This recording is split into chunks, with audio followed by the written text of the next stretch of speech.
नमस्ते साथीहरू। लोकसेवा आयोगले लिने शाखा अधिकृत तहको शासन प्रणाली अन्तर्गत आज हामी नेपालको संविधान अन्तर्गत मौलिक हक, निर्देशक सिद्धान्त र राज्यका नीतिहरूको विषयमा छलफल गर्न गइराखेका छौँ। अब मौलिक हक भनेको के हो त? मौलिक हकहरू भन्नाले मानव अधिकारका विषयहरू हुन् जसलाई राज्यले संविधानमा नै ग्यारेन्टी गरी आफ्ना नागरिकलाई प्रत्याभूत गरेको हुन्छ। राज्यका विरुद्ध नागरिकलाई प्राप्त हुने हक नै मौलिक हकहरू हुन् जसको संवैधानिक उपचारको व्यवस्था गरेको हुन्छ। नेपालको संविधान भाग 3 मा धारा 16 देखि 46 सम्म 31वटा मौलिक हकहरूको व्यवस्था गरेको छ। यसमा तपाईहरुले सम्झिदारी कतिदेखि कति भन्दा दुईटैको 16 र 46 भनेको 6 आउँछ है। यसरी याद गर्नु होला। र हाम्रो शाखा अधिकृतको परीक्षामा प्रत्येक क्वेसनहरू 10 नम्बरभन्दा माथिको आउँदैन। त्यसले गर्दा कुनै पनि ढङ्गले मौलिक हकसँग जोडिएर क्वेसन आयो भने हामीले धारा 16 देखि 46 सम्मका 31वटा मौलिक हकहरू लेख्न थाल्यौँ भने त्यसैमै 18 मिनेटको समय जान सक्छ। त्यसैले गर्दाखेरि हामीले बुद्धिमत्तापूर्वक ती कुराहरूलाई छोएको जस्तो पनि गर्ने र केही कुराहरू लेखेर स्किप गर्न पर्छ। त्यसको लागि मैले आफूले पहिला प्र्याक्टिस गर्ने बेलामा लेख्ने प्र्याक्टिस गर्ने बेलामा गरेको कुरा यहाँ सेयर गर्न गइरहेको छु। मैले कसरी लेख्थेँ भन्दा मानव अधिकारको पहिलो, दोस्रो र तेस्रो पुस्ताका अधिकारहरू नेपालको संविधानमा समेत समावेश गरेको पाइन्छ र पहिलो पुस्ताका अधिकारहरूमा सम्मानपूर्वक बाँच्न पाउने हक, स्वतन्त्रताको हक, समानताको हक, त्यस्तै दोस्रो पुस्ताका अधिकारहरूमा आवासको हक, खाद्यान्नको हक जस्ता हकहरू र तेस्रो पुस्ताका अधिकारहरूमा स्वच्छ वातावरणको हक, सामाजिक न्यायको हक जस्ता मौलिक हकहरूको व्यवस्था गरेको छ भनेर यसरी 31वटा मौलिक हकलाई 6वटामा ल्याएर हामीले टुङ्गाइदिनु पर्दछ। त्यसै गरी धेरैभन्दा धेरै मौलिक हकहरू नागरिकले प्राप्त गर्नु सकारात्मक भए तापनि धेरैजसो मौलिक हकहरू कानुन अनुसार हुने भनिएबाट कानुनको अधीनमा संविधानका व्यवस्था राखेको जस्तो देखिन्छ भनेर यसलाई क्रिटिकली यो मौलिक हक भन्दा कानुन ठुलो जस्तो बनाएको छ। यो चाहिँ खासै राम्रो चाहिँ होइन है भनेर मौलिक हक हुनु चाहिँ राम्रो हो तर कानुन अनुसार हुनेछ भनेर भन्नु चाहिँ त्यति ठिक होइन है भनेर तपाईहरुले क्रिटिकली पनि लेख्नु होला। त्यस्तै अब हामी राज्यका निर्देशक सिद्धान्तको विषयमा छलफल गर्दैछौँ। राज्यले अवलम्बन गरेको दीर्घकालीन अवधारणा नै निर्देशक सिद्धान्त हो। यो राज्यको आदर्शतात्मक अवधारणा हो जसले भविष्यमा राज्यले मानव अधिकारका विषयमा कतिसम्म नागरिकलाई वितरण गर्ने भन्ने गन्तव्य तय गर्छ। नेपालको संविधानले भाग 4 धारा 50 मा 4वटा निर्देशक सिद्धान्तहरू तय गरेको छ र यसलाई राजनीतिक, सामाजिक, सांस्कृतिक, आर्थिक र अन्तर्राष्ट्रिय भनेर 4वटा निर्देशक सिद्धान्तहरू तय गरेको छ। त्यसमा संविधानमा चाहिँ एक प्याराग्राफ छ।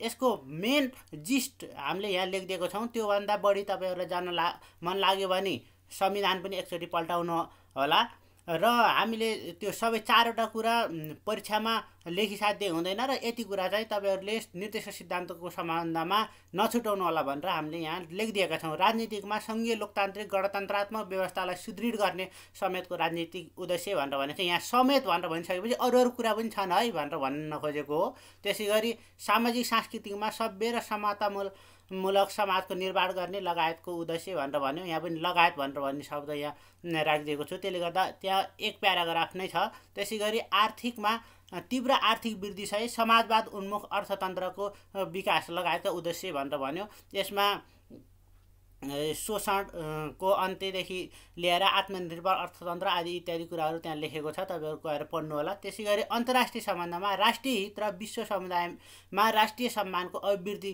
गर्ने लगायतको उद्देश्य भनेर भनेको छ। त्यहाँ पनि यी सोभर्जिन इक्वालिटीको आधारमा सम्बन्ध बनाउने लगायतका कुराहरू छन् र यदि 4वटा कुराहरू लेखेर एक लाइन यसरी व्याख्या गर्नुभयो भने तपाईहरुलाई इक्जामको पोइन्ट अफ भ्यूले चाहिँ यति प्रशस्त हुन्छ जस्तो लाग्छ। अब हामी राज्यका नीतिहरूको विषयमा छलफल गर्न गइरहेका छौँ। राज्यको निर्देशक सिद्धान्त साध्य हो भने उक्त अवस्था हासिल गर्ने साधन भनेको राज्यका नीतिहरू हुन्। राज्यका नीतिहरूको कार्यान्वयन नगरेको विषयमा अदालतमा प्रश्न उठाउन पाइँदैन, तर अदालतले निर्देशनात्मक आदेश भने दिन सक्छ है। नेपालको संविधानको भाग 4 धारा 51मा 13वटा शीर्षकमा राज्यका नीतिहरू सूत्रबद्ध गरिएको छ, जो तपाईँले संविधानमै देख्न सक्नुहुन्छ। राज्यको निर्देशक सिद्धान्त र नीतिहरू सम्बन्धमा गरिएका काम र प्राप्त उपलब्धिहरू सम्बन्धमा सरकारले राष्ट्रपति समक्ष प्रतिवेदन पेश गर्ने र राष्ट्रपति मार्फत उक्त प्रतिवेदन संसदमा छलफल हुने भन्ने व्यवस्था गरेको छ। त्यसै गरी अर्को व्यवस्था भनेको कार्यान्वयन सम्बन्धमा अनुगमन गर्नको लागि संसदीय समितिको व्यवस्था गरेको छ संविधानमा। र यो राज्यको निर्देशक सिद्धान्त र नीतिहरूको विषयमा 3 प्रकारको दृष्टिकोण पाइन्छ। यसको एउटा चाहिँ यसको केही भ्यालु छैन, किनभने अदालतमा क्वेसन उठाउन पाइँदैन। त्यसले गर्दाखेरि यो कार्यान्वयन गरे पनि भयो नगरे पनि भयो भन्ने एउटा दृष्टिकोण हो। अर्को चाहिँ मोरल भ्यालु भनेर भन्छ। यो चाहिँ मोरल भ्यालु भनेर भनेको कानुनी रूपले अदालतमा क्वेसन उठाउन नपाए पनि एउटा मोरली चाहिँ शासकहरूले, राज्य चलाउने सरकारमा बसेका मान्छेहरूले यसको फलो गर्नैपर्छ। यो योजना बनाउँदाखेरि, बजेटहरू बनाउँदाखेरि यी निर्देशक सिद्धान्त र नीतिहरूमा आधारित भएर गराउनै पर्छ भन्ने यो एउटा मोरल भ्यालु। र बाइन्डिङ भ्यालु भनेर भनेको चाहिँ यो लगभग मानवाधिकारका विषयहरू हुन्। यो चाहिँ मौलिक हकहरू जस्तै बाइन्डिङ हुन्छ। त्यसले गर्दाखेरि अदालतले पनि डाइरेक्टिभ अर्डर दिन सक्छ भनेर भन्ने यो तेस्रो प्रकारको दृष्टिकोण छ। अब हामी मौलिक हक र निर्देशक सिद्धान्त तथा नीतिहरूको बीचको समानता के छ त भन्नेमा छलफल गर्छौँ। यो के हो भने दुवै मानवाधिकारका विषयहरू हुन् र दुवै संवैधानिक व्यवस्थाहरू हुन्। दुवैले नागरिकहरूको अधिकार तथा उनीहरूको स्वाभिमानपूर्ण जीवन निर्माणमा योगदान गर्दछन्। त्यसै गरी मौलिक हक र निर्देशक सिद्धान्त तथा नीतिहरूको साझा विषय भनेर भनेको यो दुवै राज्यको दायित्वभित्रको विषयहरू हो र दुवै लोकतन्त्रका आधारशिला हुन्। मौलिक हकहरूले पनि, राज्यको नीति निर्देशक सिद्धान्त र नीतिहरूले पनि मानवाधिकार तथा लोकतन्त्रको डेमोक्रेसीलाई अझ सबल बनाउँदै जनतालाई इम्पावर गर्ने काम गर्छन्। त्यसै गरी दुवैको उद्देश्य सरकारलाई जनमुखी बनाउने रहेको हुन्छ। यो त भए यसको समानता। र मौलिक हक र निर्देशक सिद्धान्त तथा नीतिहरू बीचको भिन्नता चाहिँ के छ त? अब मौलिक हक र निर्देशक सिद्धान्त तथा नीतिहरू बीचमा के छ त भिन्नता भन्ने विषयमा हामी छलफल गर्न गइरहेका छौँ। सुरुमा मौलिक हक यो पुरा गर्नै पर्ने बाध्यकारी व्यवस्था हो। त्यसै गरी निर्देशक सिद्धान्त तथा नीतिहरू भनेर भनेको यो तत्कालै पुरा गर्ने भन्दा पनि पुरा गर्दै जाने एउटा लङ टर्म गोल हो। यो मार्गनिर्देशन मात्र हो। यो त्यस्तै मौलिक हक उल्लङ्घन भएमा संवैधानिक उपचारको व्यवस्था हुन्छ। त्यसै गरी निर्देशक सिद्धान्त तथा नीतिहरूको उल्लङ्घन भएमा अदालतमा चाहिँ प्रश्न उठाउन पाइँदैन। र मौलिक हक कानुनी मूल्य हो। त्यसै गरी निर्देशक सिद्धान्त तथा नीतिहरू भनेर भनेको कानुनी होइन। यो राज्यले पुरा गर्नै पर्छ भनेर अदालतमा प्रश्न उठाउन पाइँदैन। यो चाहिँ नैतिक मूल्य हो। शासनमा बस्ने मान्छेहरूले नैतिकताको आधारमा कार्यान्वयन गर्दै जनतालाई निर्देशक सिद्धान्त तथा नीतिहरूमा भएका व्यवस्थाहरूलाई उनीहरूले कार्यान्वयन गर्दै जान्नु उनीहरूको नैतिक मूल्यको विषय हुन्छ। त्यस्तै मौलिक हक कार्यान्वयन नभएमा अदालतले कार्यान्वयन गराउँछ र उल्लङ्घनकर्तालाई दण्डित गर्छ अथवा रिटको माध्यमबाट यो अदालतले कार्यान्वयन गराउँछ।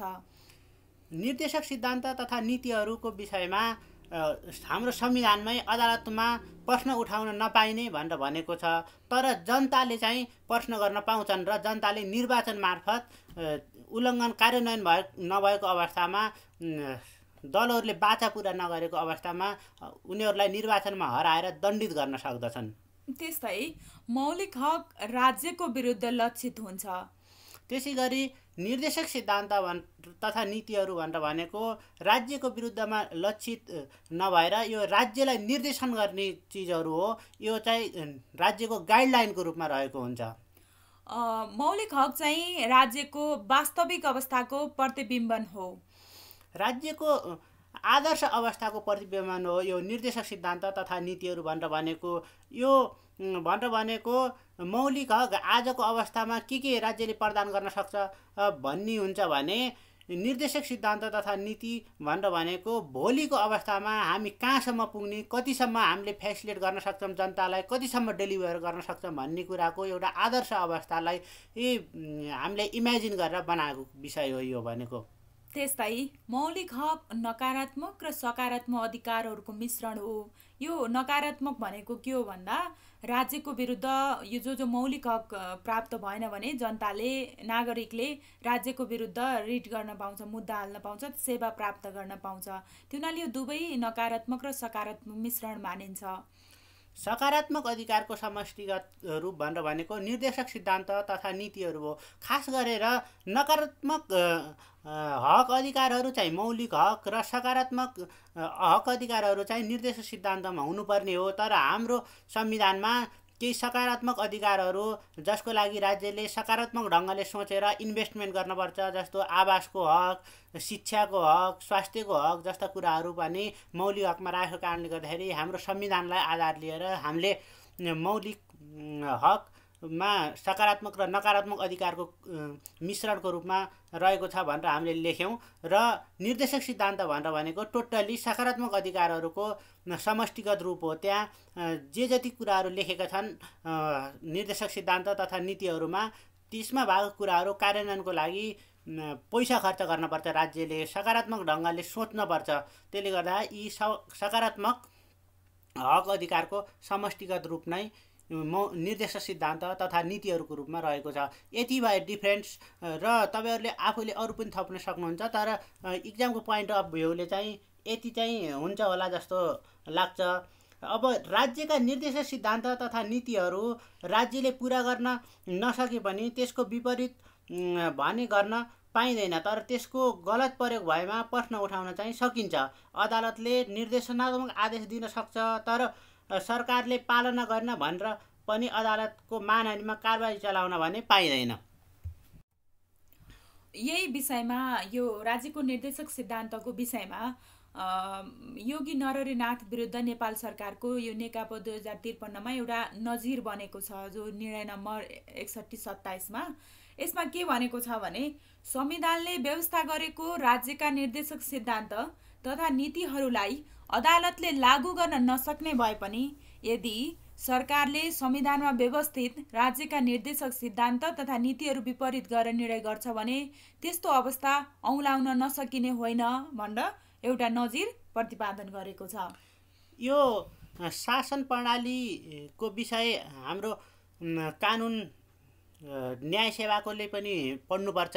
त्यहाँ चाहिँ यस्ता नजिरहरू लेख्नुभयो भने एकदमै सान्दर्भिक हुन्छ कानुनको विषयमा इक्जाम दिने साथीहरूले र अन्य साथीहरूले पनि यता प्रशासन, लेखा, परराष्ट्र, संसदतिरका साथीहरूले पनि सर्वोच्च अदालतका सिद्धान्तहरू यसरी लेख्ने बानी गर्नुभयो भने त्यो तपाईँहरूको लागि एक्स्ट्रा नै बन्छ र अरूको भन्दा केही न केही विशेष नम्बर आउँछ भन्ने हामीले अपेक्षा गरेको कारणले गर्दाखेरि यो यहाँ राखिदिएका छौँ। र हामी अब निष्कर्षमा के भन्न सकिन्छ भने मानिसले मानिसका हैसियतले मर्यादित जीवनयापन गर्न पाउनु आधारभूत मानव अधिकारको विषय हो। राज्यले आफ्नो नागरिकहरूको मर्यादित जीवनको सुनिश्चितताका लागि मानव अधिकारका विषयहरू संविधानमा मौलिक हक र निर्देशक सिद्धान्त तथा नीतिहरूको रूपमा समावेश गरेको हुन्छ। मौलिक हकहरूका विषय राज्यले तुरुन्तै प्रदान गर्नुपर्ने व्यवस्था हुन् भने निर्देशक सिद्धान्त तथा नीतिहरू क्रमशः कार्यान्वयन गर्दै जाने विषयहरू हुन्। नेपालको संविधानमा कतिपय विषयहरू मौलिक हक र निर्देशक सिद्धान्त तथा नीतिहरू दुवै ठाउँमा समावेश भएको जस्तो पनि देखिए तापनि निर्देशक सिद्धान्त तथा नीतिहरूको विषयहरू पनि ढिलो चाँडो नागरिकहरूले प्राप्त गर्नुपर्ने विषयहरू हुन्। त्यसले गर्दाखेरि खासै दुवै मानव अधिकारका विषय भएको कारणले गर्दाखेरि निर्देशक सिद्धान्त र नीतिहरू तथा मौलिक हकमा दोहोरिए जस्तो भए पनि सबै मानव अधिकारका विषय हुन्, यिनीहरू कार्यान्वयन गर्नैपर्छ। तसर्थ उपलब्ध स्रोत र साधनहरूको प्रभावकारी र मितव्ययी परिचालन गरी यिनको कार्यान्वयन गर्नु नै श्रेष्ठकर हुन्छ।